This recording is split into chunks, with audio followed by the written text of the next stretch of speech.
우리 시편 68편 1절에서 18절 말씀입니다. 하나님이 일어나시니. 오늘 시편 68편은 이스라엘로 하여금 대적으로부터 승리를 거두게 하신 하나님의 권능과 은혜에 대해서 감사와 찬양을 드리는 내용입니다. 아마도 추정하기로는 모압과 암몬의 연합군이 이스라엘과 싸우기 직전에 그 이스라엘이 출정하기 전에 그런 상황을 묘사하고 있다라고 얘기를 하고 있어요. 어쨌든 1, 2절을 보면 다윗은 하나님을 향해서 이스라엘의 원수들이 하나님 앞에서 패망하도록 하여 주실 것을 간구하고 있는 내용입니다. 우리 1절과 2절을 한번 다시 읽어보시도록 하겠습니다. 하나님이 일어나시니 원수를 흩어지며 주를 미워하는 자들은 주 앞에 소망하니라. 연기가 불려가듯이 그들을 몰아내소서. 불 앞에서 미리 녹음과 같이 악인이 하나님 앞에서 망하게 하소서. 이게 어떤 걸 연상하면서 다윗이 얘기하냐면, 모세가 광야에서 이스라엘 백성을 인도하면서 하나님께 드렸던 기도를 도입해서 자기의 기도와 같이 하고 있다라는 것입니다. 우리 가장 좋은 거는, 여러분, 제가 이제 시편 말씀을 가지고 기도문을 이제 아침에 묵상 때 적지 않습니까? 가장 좋은 거는 하나님의 말씀을 그대로 인용해서 기도하는 게 참 좋습니다. 기도가 이렇게 술술 이렇게 풀리고 기도를 통해서 영감을 많이 받을 때가 있어요. 그래서 지금 다른 역시 또 모세가 그렇게 광야에서 인도한 그 모티브를 그대로 가져다가 자기도 그걸 인용해서 하고 있습니다. 모세가 그 민수기에 보면 이렇게 했죠. 비슷했습니다. 그가 떠날 때 모세가 말하되 여호와여 일어나사 주의 대적들을 흩으시고 주를 미워하는 자가 주 앞에서 도망하게 하소서 하였나이다. 그러니까 계속해서 모세의 그 광야에 그 하나님께서 인도하시고 보호하신 그것들을 연상하면서 다윗은 이 시편의 고백을 하고 있다는 것을 알고 있습니다. 우리가 주지하다시피 모세의 강구를 한번 살펴보면 이스라엘 백성들이 광야의 길을 걷기 시작할 때 처음에 괜찮다가 나중에 어려움이 닥친 게 아니라 처음부터 어려웠습니다. 그러니까 알 수 없는 장애물과 또 원수들의 공격에서 계속해서 위험에 처했을 때 구원을 요청해 주시기를 간구를 계속 끊이지 않고 했습니다. 그래서 다윗은 이러한 모세의 기도문을 그의 찬양의 서두에 집어넣고 있는 것입니다. 특별히 여러분, 다윗이 2절에서 연기는 바람만 불면 없었잖아요. 또 밀은 여기서 초예요.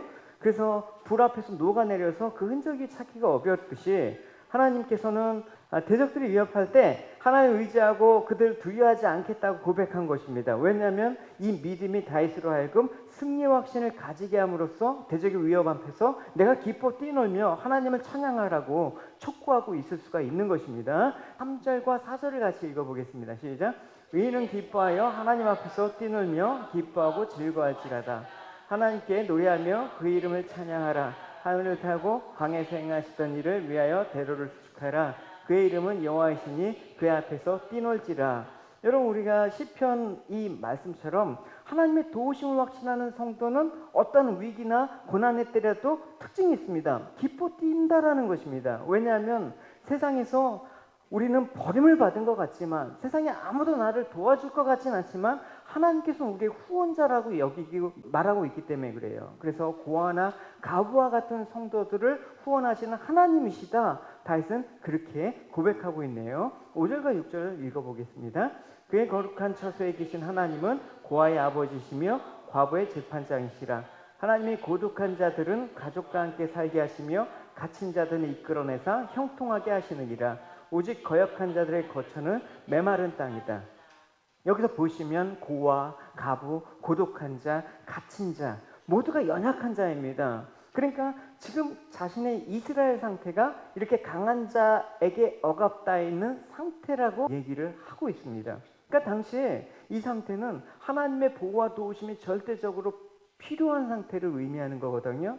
그러니까 주변 나라들의 시기하고 고독한 상태에 계속해서 아까 서두에 말했듯이 암몬과 아람의 연합군이 이스라엘을 계속해서 위협하고 있는 상태예요. 그래서 다윗은 이스라엘을 고아와 과부와 고독한 자, 갇힌 자의 비유로 말하면서 하나님께서 약한 자의 후원자가 되시듯 자신들에게 후원자가 되셔서 자신들을 구원하여 주실 것입니다 라고 얘기하고 있습니다. 특별히 6절 후반부에 보면 갇힌 자들을 이끌어내서 형통케 하신다라고 얘기하고 있습니다. 갇힌 자라는 건 말 그대로 어떤 감옥이나 어떤 포로 생활을 하는 사람을 의미하는 말입니다.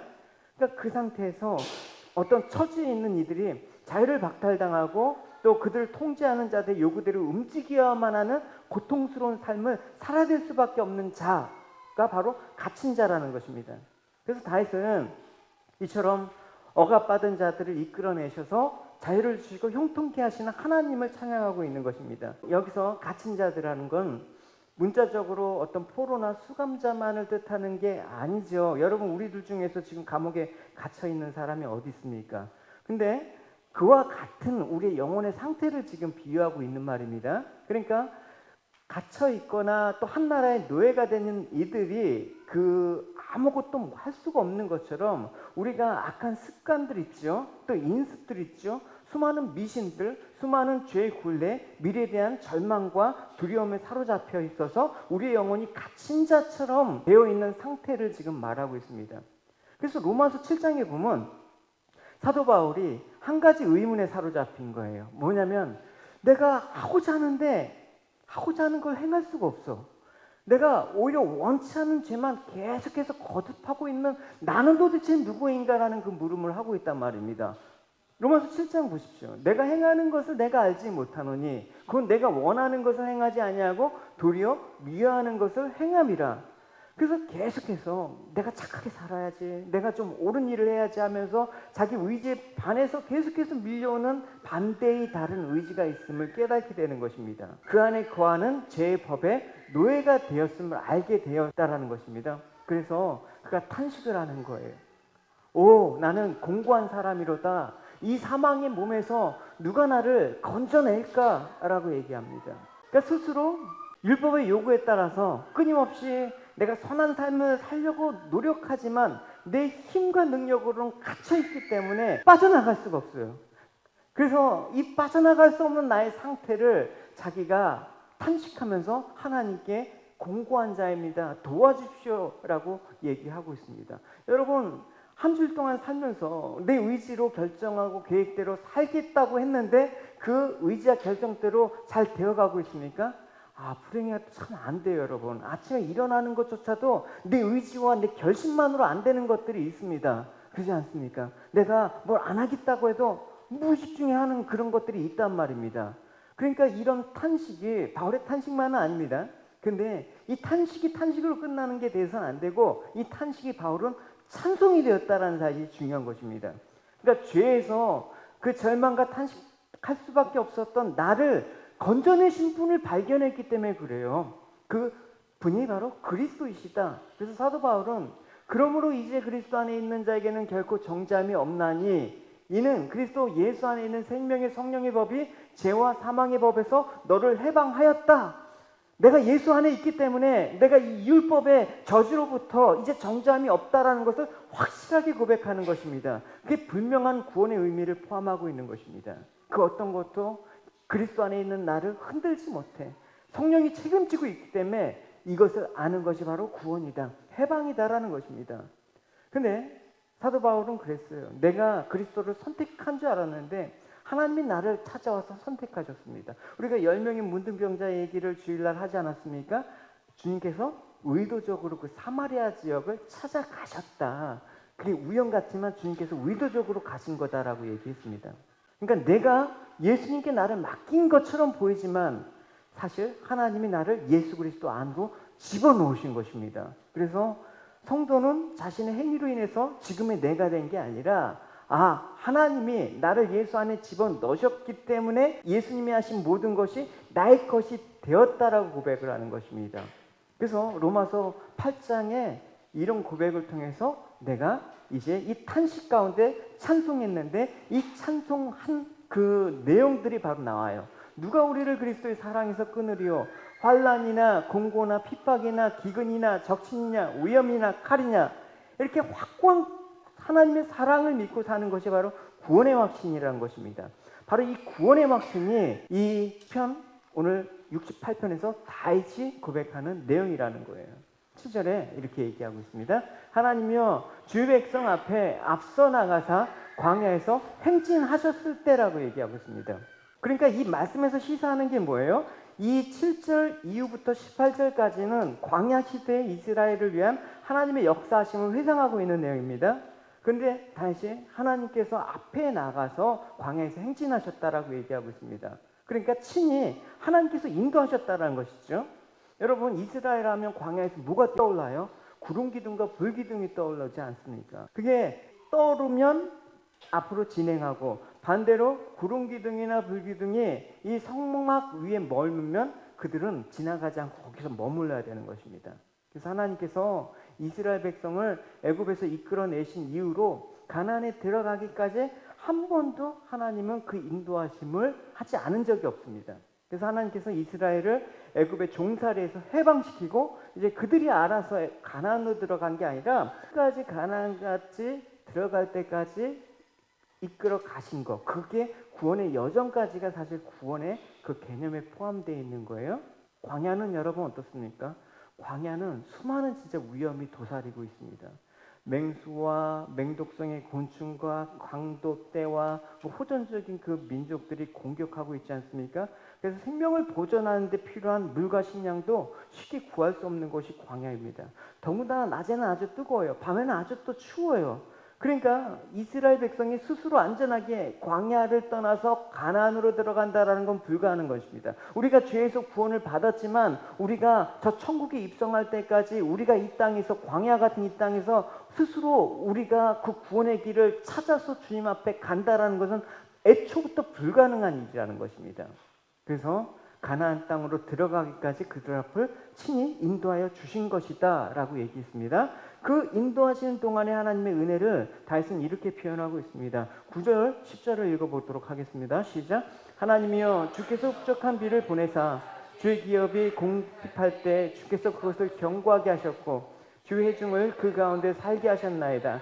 하나님이여 주께서 가난한 자를 위하여 주의 은택을 준비하셨나이다. 시인이 하나님이 광야에서 이스라엘에게 베푸신 은혜를 찬양하고 있습니다. 비는 하나님의 은혜를 상징하잖아요. 근데 그 하나님의 은혜를 상징하는데 그 흡족하다라고 얘기하고 있습니다. 광야에서 베푸신 하나님의 은혜는 결코 부족하지 않는 거다. 특별히 하늘에서 내리신 만나 메추라기, 또 목이 마를 때 반석을 쳐서 내신 그 물을 의미하기도 하는 것이죠. 주의 기업은 뭐를 말하는 것입니까? 가나안 땅을 얘기하는 것이 아니라 이스라엘 자체를 주의 기업이라고 얘기하는 것입니다. 따라서 하나님께서 광야 동안에 만나를 내리시고 또 물을 내셔서 이스라엘 백성들을 먹이시고 공핍하여 쓰러지지 않게 하셨다는 것입니다. 그래서 광야에서 이스라엘에게 베푸신 은혜를 흡족한 은혜, 흡족한 비로 불릴만 하다라는 것입니다. 그러니까 우리가 하나님의 은혜를 고백할 때도 이제 조금 더 풍부한 형사를 붙일 수가 있죠. 풍부한 은혜, 흡족한 은혜를 내려주사. 그래서 오늘도 우리에게 흡족한 은혜를 내려주시는 하나님. 메마른 또 먹을 것이 없고 물도 없는 곳, 무려 그것도 200명이 아니라 2000명이 아니라 2만 명이 아니라 200만 명 이상의 이스라엘 백성들을 40년 동안이나 먹였다라는 것입니다. 여러분, 애 낳고 길러갖고 성인이 될 때까지 여러분 그것도 힘든데 여러분 40년을 여러분 그 많은 숫자를 먹이고 입혔다고 생각을 해보십시오. 여러분 진짜 엄청난 일 아닙니까? 근데 그들이 그럼에도 불구하고 흡족한 은혜에 만족하지 않고 계속해서 불만했단 말입니다. 불평했단 말입니다. 왜 불평했습니까? 먹을 것이 없어서 불평했느냐? 그것도 아니에요. 하나님께서 절대 줄이지 않게 하셨다니까요. 그들이 불평한 건 뭐냐? 단지 고기와 같은 별식이 없어서 불평했다니까. 그러니까 탐심에서 비롯한 그 불평이라는 것입니다.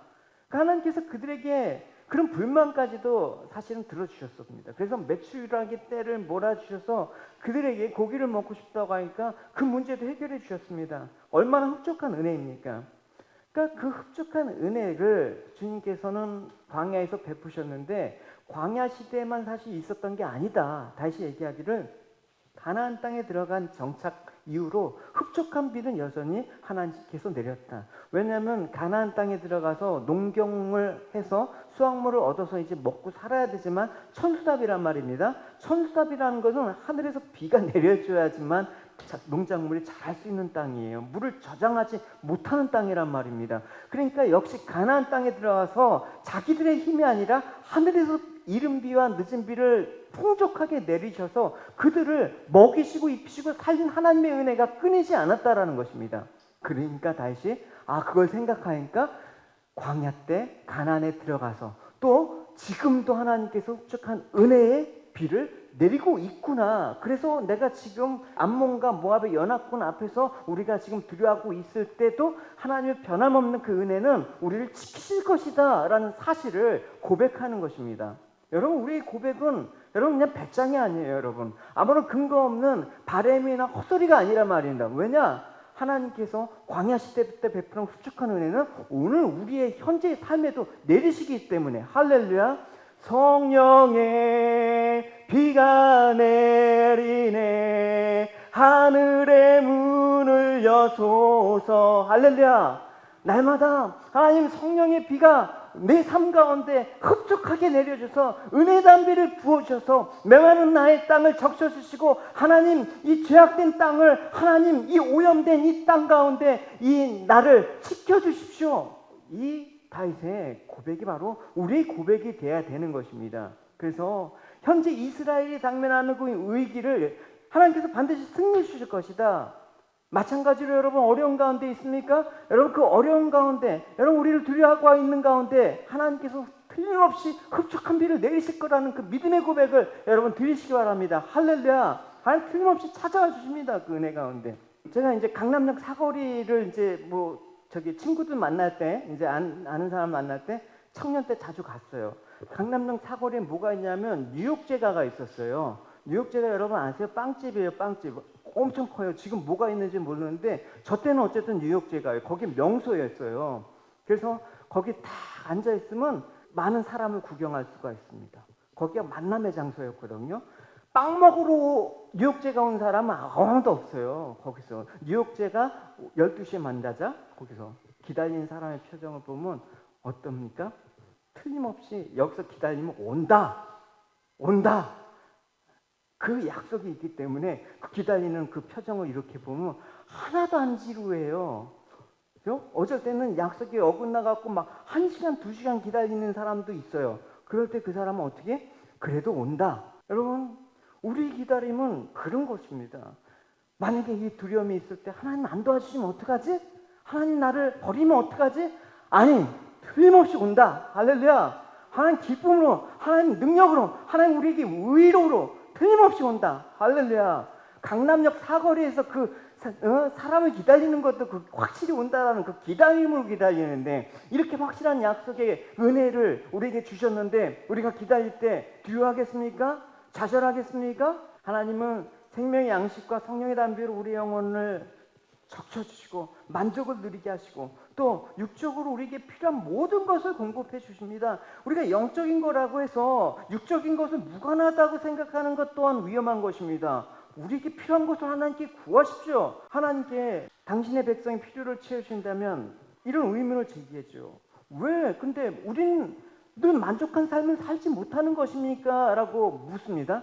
두 가지 이유가 있어요. 그게 뭐냐면 하나님의 은혜가 부족한 것도 아니고 여전히 흡족히 은혜를 입지만 마치 별식을 원했던 이스라엘 백성과 같이 탐욕을 하나님 주신 것을 만족하지 못하기 때문에 그렇습니다. 여러분, 부족해서가 아니라 더 많이 갖고 싶어서 다른 것을 갖고자 하는 욕심 때문에 만족한 것이죠. 여러분, 부족하다 힘들다고 해도 여러분 다 산단 말입니다. 또 한 가지 뭐냐면 우리 탐욕 때문이에요. 하나님께서 충분할 정도로 공급해 주셨는데 근데 그것들을 모았다가 어떻게 만나를 모았다가 그날 다 소진해야 되는데 다음날 먹으려고 이틀치를 몰래 킵해놓고 보관하다가 어떻게 다 썩었단 말입니다. 냉장고 보십시오. 여러분 지금부터 냉장고에 있는 걸 다 비우세요. 여러분, 내가 몇 개월치 먹은 거 냉동실 꽉꽉 하고 냉동도 잘 안 되게 그렇게 채워놓지 마시고 좀만 나가면 여러분 슈퍼마켓 다 있지 않습니까? 여러분 신선한 거 여러분 먹으세요. 여러분 몸을 위해서. 자기만을 생각하는 그 탐욕은 다른 사람의 몫까지 더 거두고 나눠주지 못하는, 내가 남아서 버리는 한 있더라도 흘려보내지 못하는 그런 것 때문에 그래요. 왜냐하면 경영제가 지난 주일날 얘기를 했단 말입니다. 저쪽 방 끝에 하나 남는 거 있잖아요. 거기 지금 창고로 쓰고 있는데 거기서 그 사도행전에 그 물건을 서로 통용하는 그 얘기를 하면서 가면서 이찬수 목사님 설교를 들었나 봐요. 어떤 내용인지 제가 모르겠는데 어쨌든 우리들이 쓰고 남은 게 아니라 지금 쓰고 있는데 그 빈도가 떨어진다거나 뭐 그런 거, 쓸만한 것, 근데 다른 사람한테 필요한 거, 그런 것들을 갖다가 저기다 모아놓고 장사가 아니라 모아놓고 그것들이 필요한 사람들이 각자 서로 갖고 가면서 자율적으로 좀 헌금하면서 그걸 성교비로 이렇게 또 보내고 그러고 싶다고 했어요. 너무 좋지 않습니까, 여러분? 여러분 옷장이나 여러분 뭐 이렇게 열어보면 뭐 신발장을 열어보면 틀림없이 여러분 좋은 건데 언젠간 싶겠지. 안 되더라고요, 여러분. 우리가 소유 가운데 우리의 필요로 하는 이상의 것은 우리 게 아니다라는 생각을 갖고 본래 가지지 못한 다른 사람들 것이다. 그때 흘려보내면 새로운 것들이 채워지는 은혜가 있을 줄 믿습니다. 할렐루야. 놔두면 썩어질 만나와 다름없습니다. 그러니까 흡족한 은혜만으로 산다 그러면 그날에 일용할 양식을 주십시오라는 그 기도를 함으로써 하나님의 그 신실하심을 날마다 경험할 수 있는 창구가 된다라는 것입니다.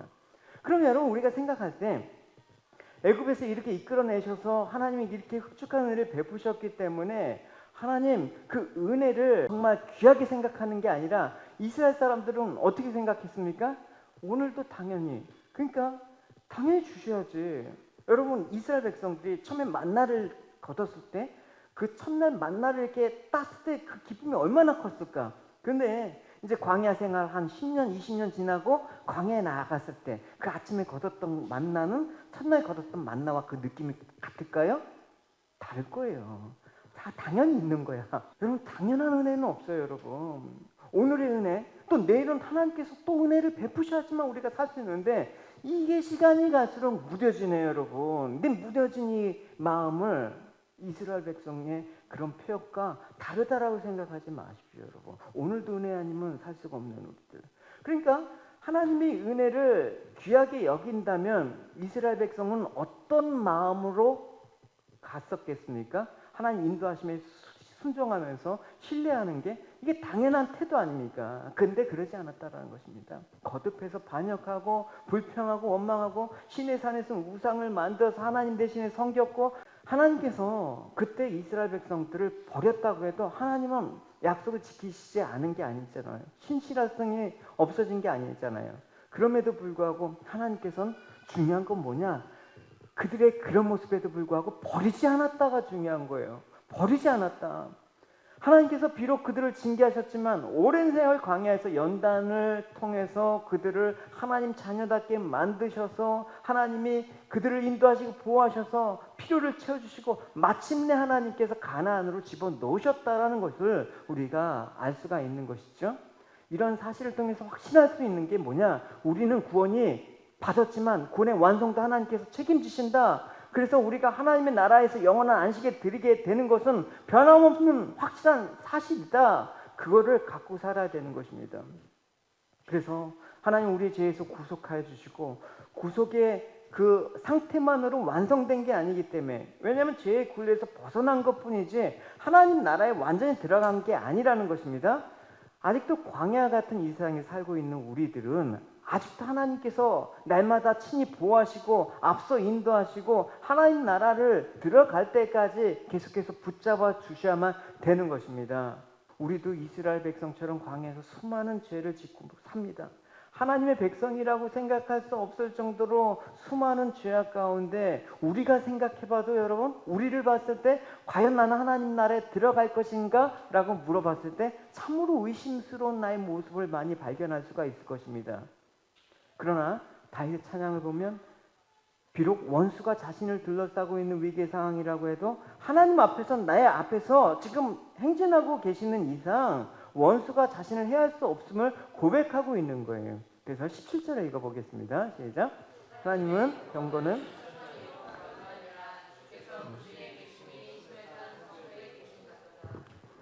다윗은 눈을 보니까 수많은 원수들이 나를 둘러싸고 있어. 근데 그게 더 중요한 건 뭐냐? 그 원수들보다도 더 많은 천사가 하나님의 백성을 둘러싸고 있어요.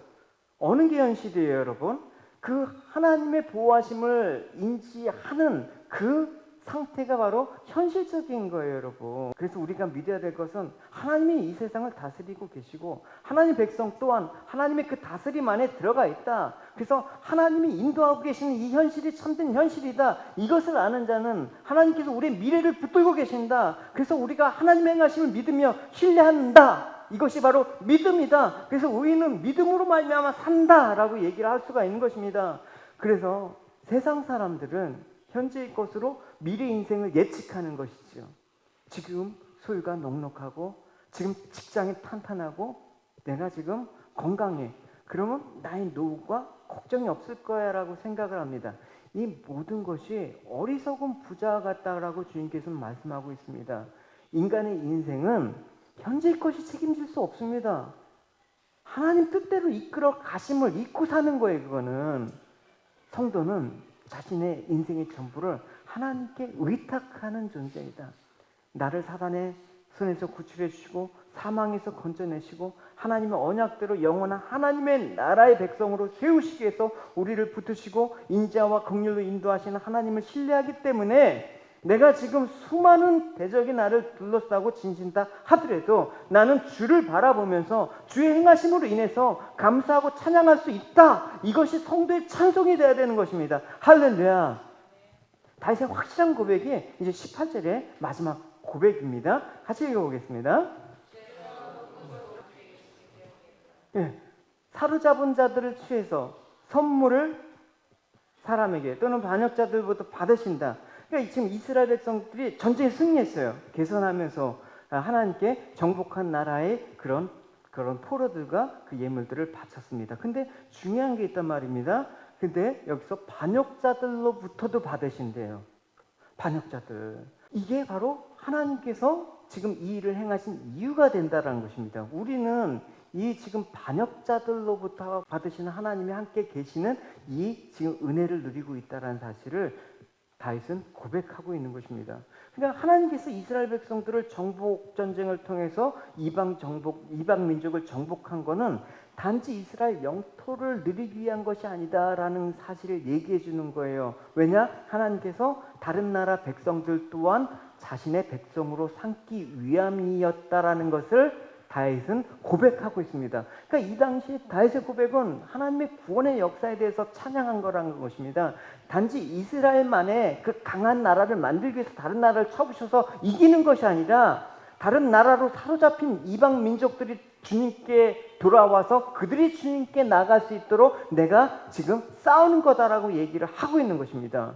그게 바로 우리의 삶이라는 것입니다. 여러분, 이 세상 가운데 우리가 싸워야 될 대상은 혈과 육이 아니라 사단의 권세 잡은 자, 공중의 권세 잡은 자, 이 모든 문화와 악한 영들과 귀신들과 이 사로잡힌 이 모든 물질, 문명에 여러분 우리가 어떻게 합니까?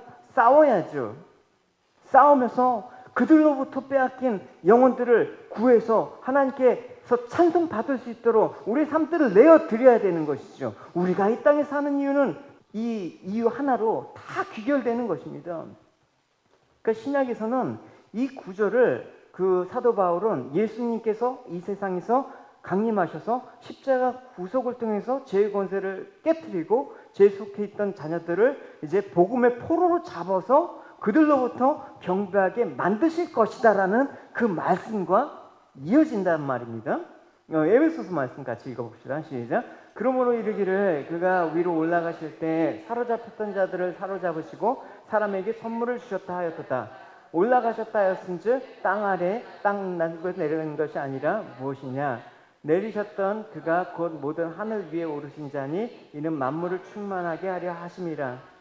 예수님께서 하나님을 대적했던 사단의 나라를 깨뜨리시고 그 나라를 속하였던 죄인들을 복음으로 사로잡아 이제 하나님의 나라로 옮기셨다. 그래서 그들로부터 경배를 받으셨다. 오늘 우리가 바로 주님의 복음에 사로잡힌 반역자들이었습니다. 우리가 하나님께 언제 충성을 다했습니까? 우리가 태어날 때부터 언제 하나님을 찬송했습니까? 반역자의 삶을 살다가 하나님 복음에 사로잡혀서 이제 주님께서 나를 이 자리에 앉혀서 찬송을 받으신다? 놀라운 일 아닙니까? 놀라운 사건입니다. 그러니까 이 자리에 앉아있는 여러분 한 사람 한 사람이 이 놀라운 사건에 하나님께서 일하심을 나타내는 증거입니다. 할렐루야. 여러분, 이 증거가 이제 우리만 나타나는 게 아니라 주변을 보십시오. 여러분, 눈을 들어 산을 보십시오. 여러분, 수많은 사람들이 이제 복음에 사로잡혀서 이 자리에 나와서 하나님께 같이 찬송하고 같이 예배하는 그런 꿈을 꿔야 되는 것입니다. 할렐루야. 그래서 이 놀라운 사건, 우리가 영원한 죄의 종 노릇하다 허무하게 죽어야 될 운명이 도리어 하나님의 영광의 백성이 되어서 영원한 영광을 누리게 되었으니 이보다 더 좋은 일이 어떠 있습니까? 이보다 더 큰 복이 없습니까? 여러분 자신을 불행하게 생각하시거나 여러분 자신을 정말 비참하게 생각하다 그러면 여러분 이 구원의 놀라운 복음을 깨닫지 못한 거예요. 여러분, 이 세상에 어떤 것으로도 내 불행과 행복을 규정시킬 수 없는 것입니다. 여러분 이미 행복자예요. 여러분 이미 자유한 자예요. 할렐루야. 여러분 계속해서 고백하십시오. 여러분, 이 복음의 포로 잡혀서 나는 하나님 나라의 백성이 되었다. 이제 주님이 그 오실 날까지 이제 다른 하나님을 반역하는 자들에게 복음을 전해서 그들도 역시 찬송에 동참하게 하는 것이 나의 비전이다 라고 분명히 여러분 선포하십시오. 할렐루야. 그러니까 하나님의 백성된 자로서 이제 그리스도 안에서 결코 정잠이 없다고 하니까 이제 어떻게 살아야 됩니까? 이제는 뭐 안심돼 하면서 멋대로 행동하라는 얘기가 아니에요. 정잠이 없다 그러면 마음대로 제 가운데 나가서 염려할 것이 없다라는 것이 아니에요. 네, 로마서 6장 보시겠습니다. 같이 읽겠습니다. 그런즉 우리가 무슨 말을 하리요? 은혜를 더하게 하려고 죄에 거하겠느냐? 그럴 수 없느니라. 죄에 대해서 죽은 우리가 어찌 그 가운데 더 살리요?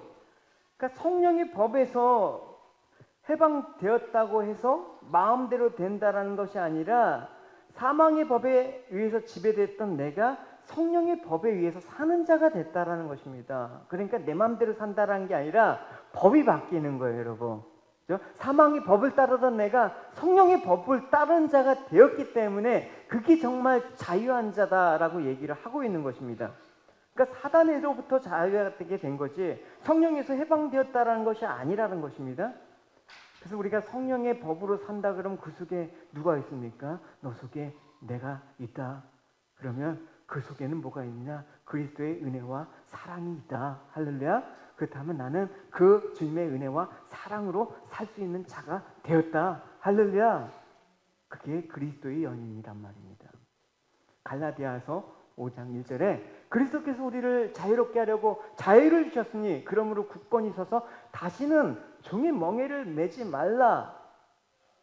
종의 멍에를 매지 않는다고 해서 막 살라는 게 아니라 이제 성령의 법에 매어서 성령의 말씀 따라 사는 게 여러분 너희들이 해야 될 일이다 라고 얘기하고 있습니다. 그러면 그게 승리가 너희 안에 있는 거다. 이미 하나님께서 모든 사단 권세 사망을 이기셨기 때문에 그렇게 된다면 너는 그 사망의 두려움에서 벗어나는 자가 된 거다. 승리가 너희 것이다.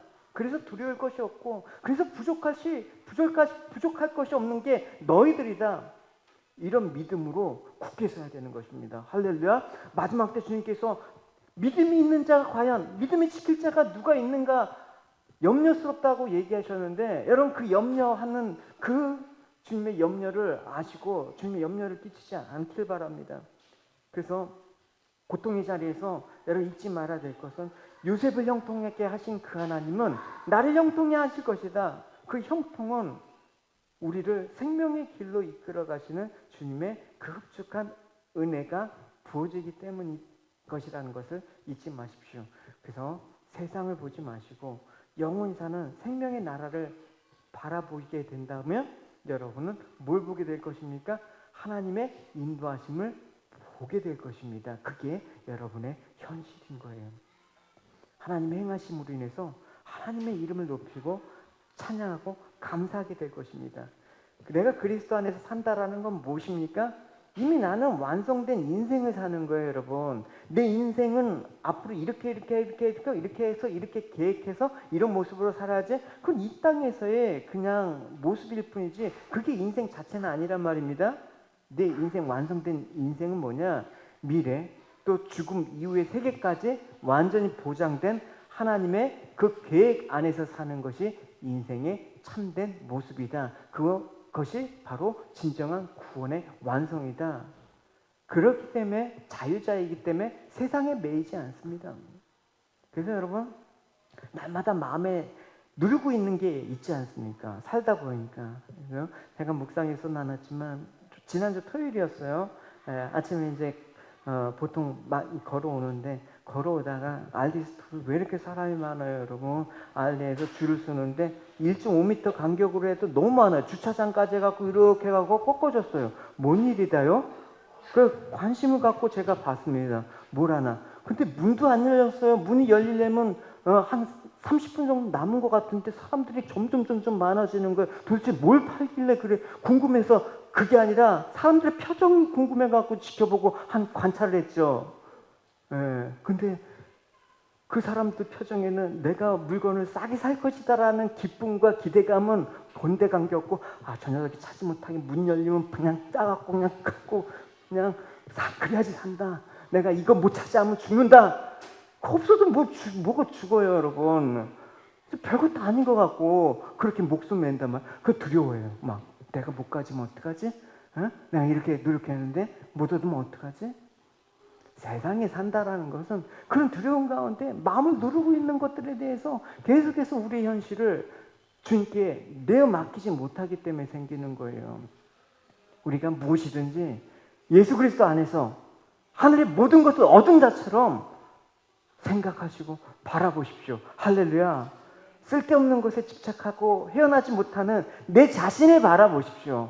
그러면 내 자신 속에서 하나님의 역사하심을 다시 보게 될 것입니다. 그래서 그 은혜를 통해서 우리를 붙드신 하나님을 기뻐하고 감사하시는 저와 여러분이 되시기를 주님의 이름으로 축원합니다.